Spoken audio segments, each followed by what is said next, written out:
Hello, welcome to Somerville Gardens. Thank you so much for joining me here today. The sun is just about to come out, I think, and it's a really lovely day and a really good way to start the week, I think, having a look around some lovely gardens. This has been starting here as head gardener in November has been a fantastic opportunity for me. I'm really excited about the months and years ahead of developing the gardens and getting to know the community better, and I'm really thrilled to be here. The college gardens are a little bit quieter than normal at the moment because we only have a handful of students on site and very few staff. I'm only here for very limited hours at the moment just to keep the gardens ticking over a little bit. But it's still a really wonderful place to be, and just very quiet and very strange not having the hubbub of student life around. I wanted to show everyone a little bit of the college and the what's in flower and things that are looking lovely, but also wanted to give a little bit of a background to the college and the college gardens and the different roles that the gardens have played. And a lot of you will know the college gardens really well. You've either studied here or you're working here or you teach here. So a lot of you will know the gardens extremely well. But not many of us, I think, know that the gardens they've changed roles quite a lot over the last 140 years. So when the college first started in 1879, the area around the house building where the college began was a very rural area. There was a paddock, there was an orchard, there were animals on site. We had cows, we had a pig, there was a donkey on site, and there were large vegetable gardens. So it was a much more of a domestic setting. So the students and members of the college would engage with the gardens in a more kind of self-sufficient kind of way to create food themselves from the gardens. And then during World War I, the gardens changed role again because the college became a spillover for the Radcliffe Infirmary next door. So we had lots of convalescing officers on site, and there's some fantastic photos of them, of large tents on the lawn here, of lots of people recovering in wheelchairs and taking the air and enjoying the tranquility of the gardens. And then during World War II, there were the students stayed on site during World War II, and they tended to large vegetable gardens across all of the lawn areas. And so that was part of the war effort, the Dig for Victory campaign. So the college was played an important role in Oxford during that time. And then the gardens have changed significantly in the last even 30 years. So the previous head gardener here, he was here for around 35 years, and during his time the gardens became less about annual bedding displays and more about herbaceous perennials. And he and the gardener Dave, who's now my team member, who I'm extremely lucky to have because he has a wealth of knowledge of the gardens. He's been working here for 27 years, so he's a great asset to my team. Together they developed the gardens they removed the rose beds and the more Victorian style bedding in the borders. So they developed the gardens quite a bit over the last 30 years. And of course these things are all dependent on who is involved and also the decision making, staff and lecturers who were involved in the Gardens Committee during those times. So Dave and I are really excited about the next few years and the way we can change the gardens during my time here. I'm really looking forward to embellishing the herbaceous borders that we have, so developing really high impact, really dynamic, exciting displays, because we have a huge fantastic site here. We've got so much to play with, and there's so many possibilities here. So I'm really looking forward to what Dave and I can achieve. Obviously our plans maybe a little bit have changed a little bit, and things might be more slow to evolve in the gardens because of there may be some financial restrictions, some logistical restrictions, but we're still really excited about what we can do. We can grow a lot from seed because we have a fantastic greenhouse, which I'll show you briefly later. So yeah, there's loads that can be done, and as you can see, it's a really, really beautiful site. Another really important part of creating more herbaceous borders and introducing more woody plants also to borders is that it's really, really good for biodiversity. So if we have more herbaceous plants, some that can stay up without being cut down until late in winter, that's really good habitat for invertebrates. And if we have more invertebrates on site, we have more small birds. So that's definitely would be a massive benefit to our gardens and enrich the biodiversity here.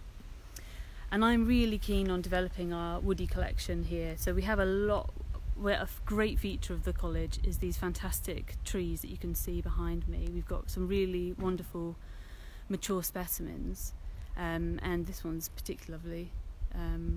By the library, we've got the Atlas cedar there, which is a huge specimen, wonderful. But I'd like to introduce more woody plants into the borders because again it'd be really, really good for biodiversity, introduce more wildlife into the gardens. So that's the direction I'd like to go in over the next few years. Let's go and have a little look at a few things that are looking really good. There's a lot to see, and as you can very clearly see, the gardens probably look a little bit different to the way you're used to seeing them. The lawn is a little bit fluffier. There's a lot of daisies and buttercups coming up. In fact, I'm going to change the view so you can have a better view of the gardens rather than me. So yeah, a lot of flowers coming up in the lawns at the moment, which is fantastic. Sorry, my tripod's a little bit wobbly, it's wobbling the mobile. So we've got some beautiful pink tulips coming up. Well, actually some of them are going over now in the library border. Now this is an area that Dave and I cleared before we planted the tulips, hence there's a few gaps. And this is an area we want to develop in the next year, introduce more herbaceous perennials in here. And I'm going to direct sow quite a lot of plants in here for the summer display, so when everyone comes back there'll be some great colours and textures in here, which would be an interesting experiment. We've got a Wisteria here by Holtby Building, which is, some of it's going over, but there's a few flowers still emerging. Oh, sorry. Got some gorgeous flowers coming out here, and they smell fantastic. So if you live in an area where there's some wisteria, I recommend getting your nose in there and have a smell of the scent. It's fantastic. I mentioned our fantastic tree collection. We've got a great Wallamai pine here. It's a really, really lovely specimen. Let's walk over here to some more trees. And all of you will probably be very familiar with this landscape, but it's looking really fantastic at the moment. There's wonderful medlar trees in flower, so hopefully we should have lots of fruit on that in the next, well, towards the end of the year, hopefully. That'd be fantastic. And here we have this even wilder patch, and there was a black mulberry here. And sadly we lost it, it just declined due to old age, but we are going to replace it, and I've reserved a fantastic specimen. It's a black mulberry, and it's about 3 meters high, and it's going to go back in this space, so it's going to make huge impact when it comes back in, because it's going to be really impressive. So we're going to plant that hopefully in the next few months whenever I can get delivery of it, and we'll get it planted up, and we should get fruit off that fairly soon, so that is really exciting. Around the garden teams area we have these splendid dove trees. We've got two either side of the shed, and they're sometimes called the handkerchief tree as well, and you can see why. The inflorescences on the tree look very like handkerchiefs or doves sitting in a tree. So these white papery things that you can see, that's actually the bracts, and then inside there's a spherical inflorescence with all the flowers in.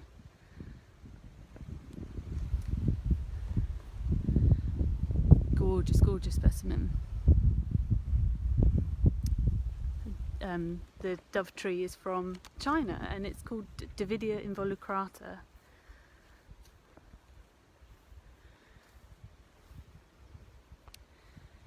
Here's another specimen, and I'll just quickly show you these fantastic compost bays that we've got.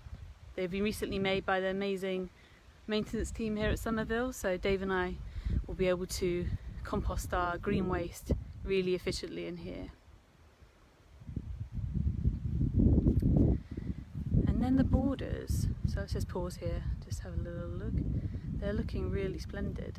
Okay, they're a little bit weedier than normal, which is understandable as Dave and I haven't been on site, but they look really beautiful, very green, very verdant, and lots of bulbs coming up now. So the tulips are going over. There was a great display of tulips, and now the peonies are about to come out. The alliums have bloomed, and nectar scordon here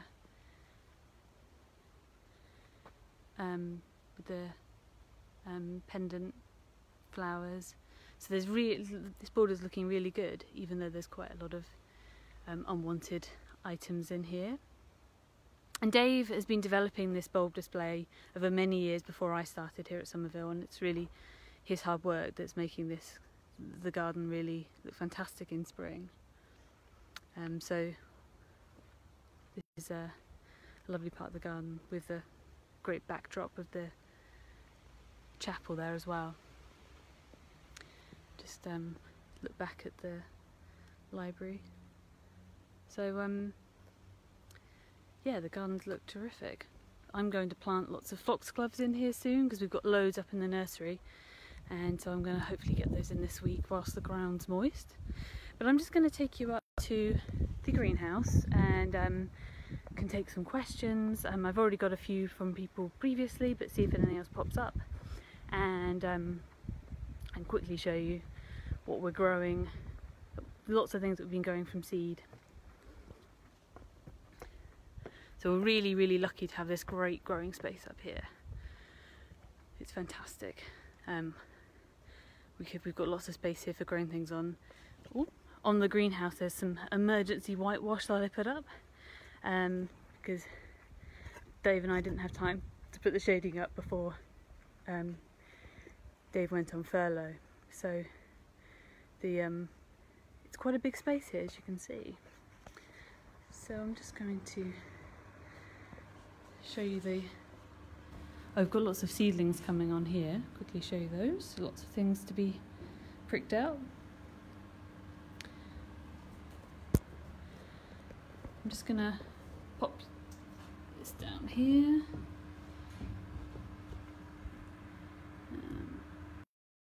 Me.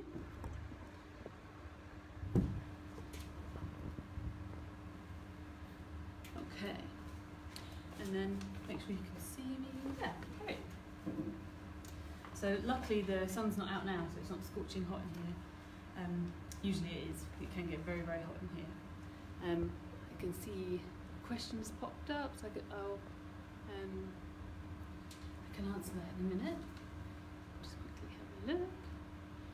And if you have any other questions, if something crops up later on, you can contact me through the college social media and or through email.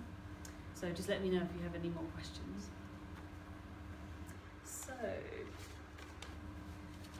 a few people were asking me about houseplants, because a lot of us are at home more now, And some of us are really lucky to have gardens, and some of us aren't, and we want to have green up our indoor spaces, because a lot of us are working in our home offices now. And it's great to have houseplants around. I've got quite a few at home, and it is lovely to bring the green inside. So houseplants are relatively easy to grow, because the plants that have been chosen as houseplants are often plants that are very robust, that don't mind some drought, they don't mind sometimes being a little bit overwatered or neglected. So I really, really recommend getting into houseplants, because there's such a huge variety out there, and they're really, really fun to grow, really. But the key thing to remember is that most houseplants die from too much attention and too much water. That happens a lot, because I do it too. We water houseplants around our schedule rather than theirs, so we often water them because it just fits in with our weekend schedule or whatever. So the key to houseplant watering is to water plants when they need it rather than when you can fit it in. So try and just keep an eye on the compost, see how heavy they are. If they're feeling really, really heavy, they're probably really saturated in water, and they're very likely to rot if they stay saturated for too long. So to kind of summarise this and to discuss houseplants in a more kind of concise way, I thought I'd choose one of my favourite houseplants at the moment, and one that is really, really easy to grow and you can really easily get hold of. It's this beautiful species here. It's called the Fern Arum, that's the common name, and the scientific name is Zamioculcas zamiofolia, because it resembles another plant called zamia, which is a cycad. So it looks really very much like a cycad leaf, but it is actually an arum, like lords and ladies. That's the same family as lords and ladies. So they're really, really handsome plants. They look very exotic and very architectural in your gardens. In your house. They're great additions to the house. This one is just a plain green one, but you can actually get one called Raven, which is a kind of greyish black, which is also stunning. And that one has all the same requirements as this, the green variety, but it looks a little bit different. So with the Fern Arum, you can allow the compost to dry out quite a bit, so it's almost best to let them dry out entirely and then water them really, really well. So give them a good soak and then leave them for a while and keep checking the compost and wait for them to dry out. They appreciate that a lot, and they'll grow a lot better that way. And you can allow them to get quite root bound, which is great too, so they don't need to be repotted too often. So mine's quite root bound here. And they don't want to be in a huge pot with too much room to roam around. They want to be constricted. With all houseplants, I would recommend fertilising them monthly with a balanced fertilizer, and I think that's really important, as a lot of us, we don't pot up our houseplants very often, so it is important to keep feeding them to keep them healthy. The Fern Arum prefers indirect sunlight, so not bright full sun. It will tolerate it for a few hours, but it's preferable to be in indirect bright light. And as I said, it can tolerate quite a lot of dry, which is really, really great. That kind of fits around most people's schedule. You don't want to be watering a plant or spraying a plant over every few days. This one you could leave it for a week or more to dry out. And they can grow quite tall as well. They can grow to 1 metre high. This one's getting to that size. So they're really statuesque and really beautiful plants to have at home. And so if you have any more questions about houseplants, let me know. Other questions, I got a few questions about growing vegetables at home. And again, because a lot of us are at home more now, we want to grow a little bit of our own food, and it is really rewarding. And I highly recommend growing vegetables at home. You can grow vegetables anywhere, which is fantastic. You can grow them on your windowsill, you can grow them in your window box, you can grow them in your, if you're lucky enough to have a garden, you can dig over an area and grow them outside. So we can all grow vegetables in some way, even if it's just a few salad leaves on your windowsill. I would, if you're new to growing vegetables but you're really keen to start, I would start with plants that are quite easy to grow and that you'll get a lot of food from, and you'll feel really rewarded by your hard work. So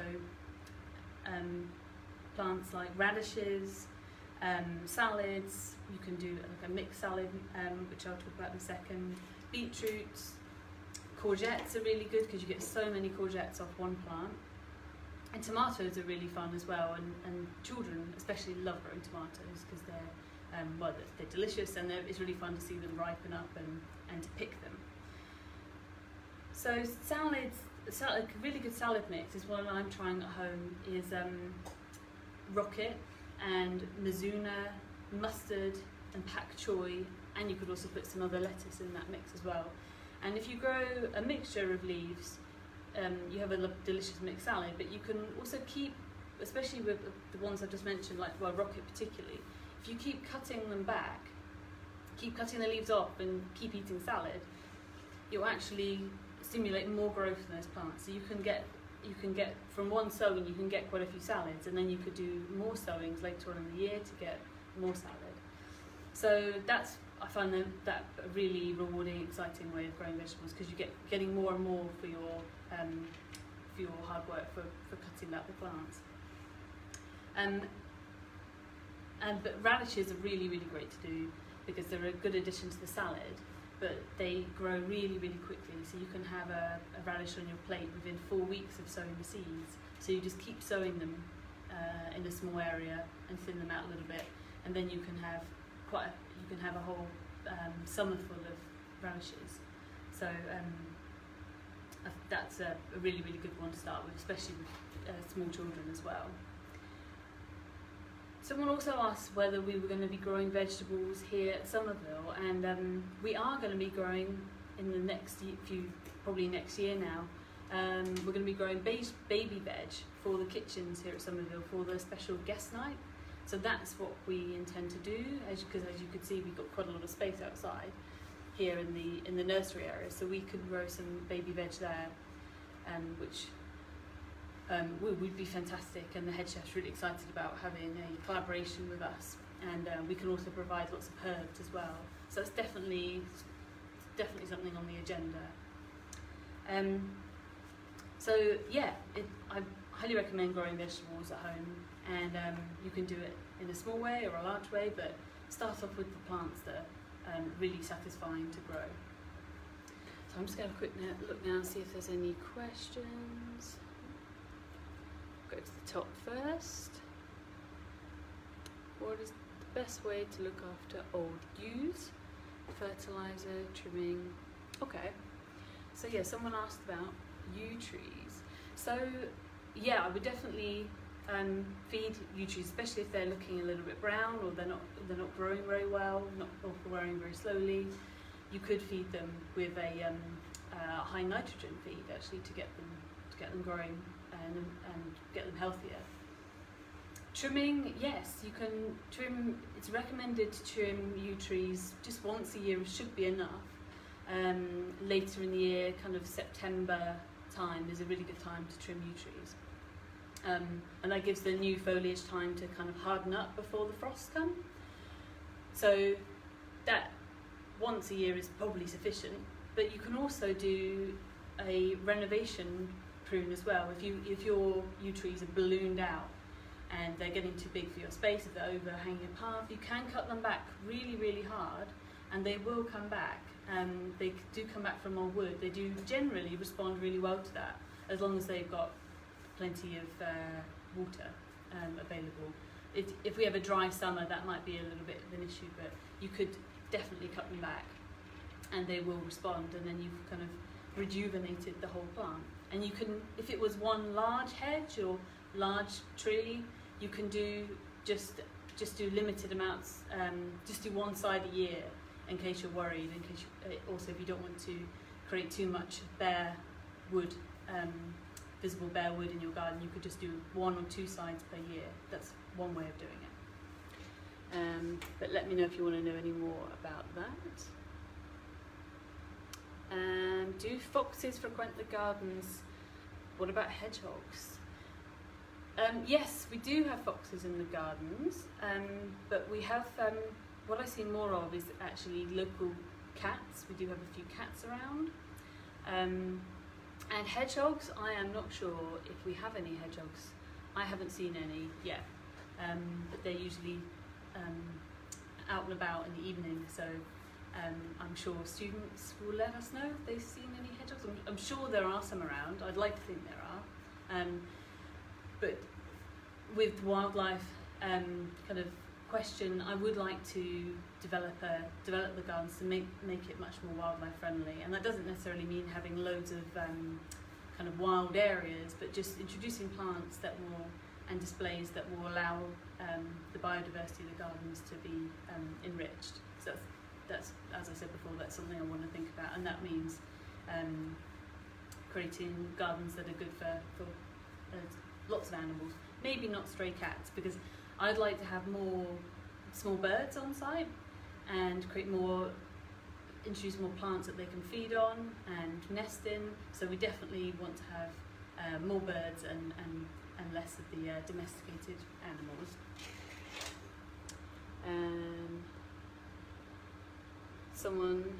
Anna's got a question about agapanthus outside the library. Do you find they cope well if left outside all year? Yeah, they should be fine. They are quite hardy.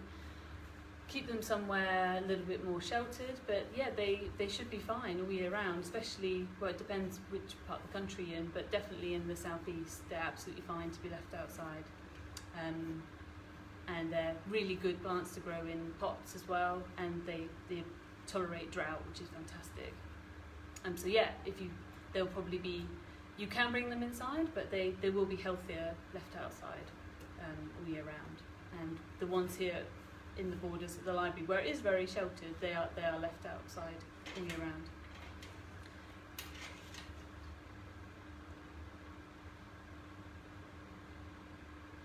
Yeah, good. Sarah just said about growing vegetables. It's really exciting that we're going to be growing more vegetables on site. Ooh, lots of questions. Pyracantha. Will it be okay to cut it back quite hard before I move it in the autumn? And what type of position is ideal for it? Pyracanthas are great plants because they're really good at growing up walls, and great for wildlife because they have so many berries. So it's great that you've got a pyracantha in your garden. Yeah, it should be fine to cut back quite hard. They respond well to being cut back very hard, and because they're such vigorous plants, so you could definitely cut them back. And now would be fine, and then moving in the autumn would be best because they'll appreciate the moist soil in the autumn. What kind of position is ideal for? Pyracanthas can tolerate quite deep shade. Of course, they'll fruit and flower better with some more sun, but you could have them in a partially shaded area, and it will produce lots of berries. But they won't mind being in shade, which is really useful, because all of us have got some kind of shady area of our gardens, haven't we? Someone's asking about houseplants. In a flat, pots on a balcony, they get lots of sun in the morning and fully shaded by late afternoon, evening. Well, so many things you could grow. Lots of sun in the morning. Well, if it gets a lot of shade, late afternoon. Well, you could grow almost anything out on a balcony that has has sun most of the day. That you've got a great balcony there. With shade, if the shade is a really deep shade by kind of mid-afternoon, if there's only a short space of time when they have some good light, you could grow more shade-tolerant plants if you're keen on those. There's so many that will be really good to grow in pots. I mean, I'm a huge fan of ferns, and there's loads of ferns that will tolerate being in a really sunny position most of the day, and then they'll be really happy with shade in the afternoon. So ferns could be, there's loads of different fern species you could grow in pots. Dryoptera species are really drought tolerant, so that could be good. But also, I think going back to the herb idea and the growing herbs and veggies, you could grow quite a few herbs on your balcony, and then you've got those herbs for your kitchen. So parsley is really good, tolerates shade, so you could grow some parsley out on the balcony. Chives like quite a lot of sun, but I think you should be fine on your balcony. So maybe try some herbs as well, and just experiment with different plants, that flowering plants as well, depending on what you like. But yeah, it sounds like you've got a great balcony there. You can grow quite a bit. So a student saying they have seen a hedgehog on site, so that's good. How can we discourage cats and have more birds? That is a very tricky one, because cats will, they'll find a way. There are some plants that cats don't like that you could try. It's difficult though. It's something I've got to consider how to kind of carefully move cats on from the gardens here and bring more birds in. But I think it could be manageable, just making sure that planting the right things, planting more trees so the birds can still stay up in the canopy, and kind of creating more environments for birds to be, regardless of the cats in the garden. I think that's, unfortunately, with urban growing, we kind of have to accept there's always cats around.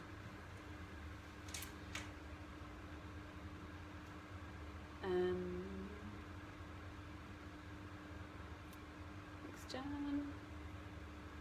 Okay, if anyone has any more questions, let me know, but you can always get in touch if you got my blog via email. My blog is also on the Somerville College website, so you can always have get my contact details there, and ask me any more questions later. But if that's that for now, I will leave you to it. Yeah, thank you so much for joining me today. That was really fun. It was really fun showing around the gardens and chatting about plants, because plants and gardens are such positive places, and plants are such positive things to have around at the moment, especially. So let's all keep growing more plants and keep enjoying our gardens. Thank you, everyone. Thanks for coming.